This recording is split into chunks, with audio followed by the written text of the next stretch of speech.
I'm Talviana Rahul, student of English Heaven. I'm so happy to have such an amazing and colorful environment. Mr. Farhadul Islam sir is the CEO and founder of English Heaven. I'm very happy to read in English Heaven. I like English Heaven very much.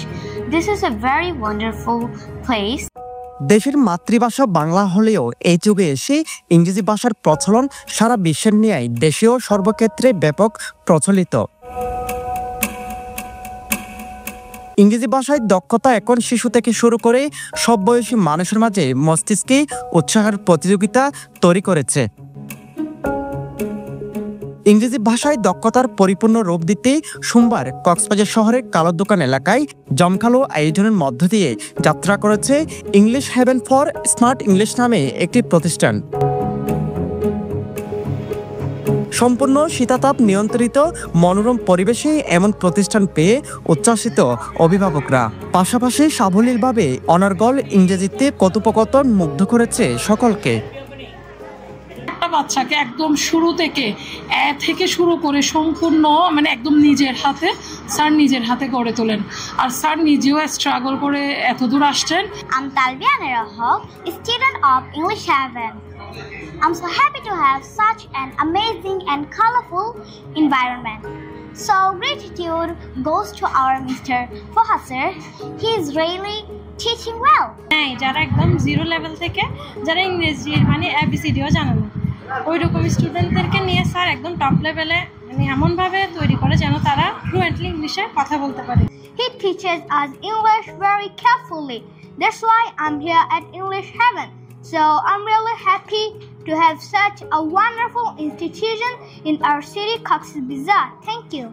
I'm a student of class 6. My school's in Cox's Bazar Model High School.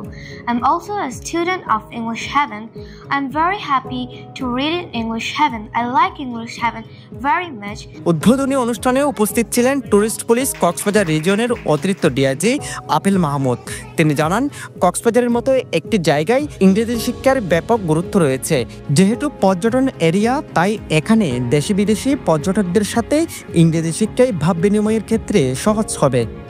যে ফরেনাররা যখন আসে তখন আমাদের local অনেক ল্যাঙ্গুয়েজটা দিয়ে বোঝানো যায় না, তখন ছোটো ছোটো ইংরেজি দিয়ে তাদেরকে বোঝাতে হয়। সেই জায়গাটা থেকে আমাদের এখানে কাঁচা রয়েছে আমাদের কক্সবাজার। আর যখন এই সংকটটা একটু ভোগ করতেছিল সবাই, ঠিক এই মুহূর্তেই কিন্তু আপনার ওই যে ইংলিশ হেভেন একটা তার প্রতিষ্ঠান নিয়ে আসে, এবং সেই প্রতিষ্ঠান থেকে কিন্তু ইতিমধ্যে অনেক ছাত্রছাত্রী এখান থেকে বের হয়েছে, যেটা আমরা মনে করতেছি যে কক্সবাজার পর্যটনে একটা বিশাল রোল প্লে করছে। ফরহাদুল ইসলাম নামে এক তরুণের হাত ধরে 8 ব্যাচে প্রায় 2 শতাধিক শিক্ষার্থী ও 5 জন শিক্ষক নিয়ে এই যাত্রা শুরু হয়েছে। মূলত বাবার স্বপ্ন পূরণের লক্ষ্যে এবং কক্সবাজারের শিক্ষার্থীদের ইংরেজিতে দক্ষ করে তুলতে তার এই প্রয়াস বলে জানান তিনি। আমি সবসময় চেষ্টা করে যাচ্ছি, সবসময় ট্রাই করি আমি বাচ্চাদেরকে নিজের সন্তান, নিজের ছোট ভাই বোন, নিজের ভাইফো ভাইজের মতো করে দেখে তাদের মানসিক বিকাশ, তাদের প্রেজেন্টেশন স্কিল প্লাস তাদের প্রনাউন্সিয়েশন স্কিল ডেভেলপমেন্টের মূলত কাজ করছি। আমার এখানে লক্ষ্য উদ্দেশ্যটা হচ্ছে, আসলে আমার বাবা ছিলেন একজন শিক্ষক। সেই ছোট্টবেলায় যখন আমি ক্লাস 2তে পড়ি তখনই বাবা মারা যায়। এরপর থেকে স্বপ্ন দেখেছি, যখন থেকে বুঝতে শিখেছি আর কি, স্বপ্ন দেখেছি টিচার হওয়ার, বাবার জায়গাটা যেন ধরে রাখতে পারি। তারই সুবাদে আমি টিচিং প্রফেশনটাই বেছে নিয়েছি। এই প্রতিষ্ঠানের সবচেয়ে চমকের বিষয় হলো এতিম কিংবা প্রতিবন্ধী শিশুরা 50% ছাড়ে শিক্ষার সুযোগ পাবে। News desk, Penowa.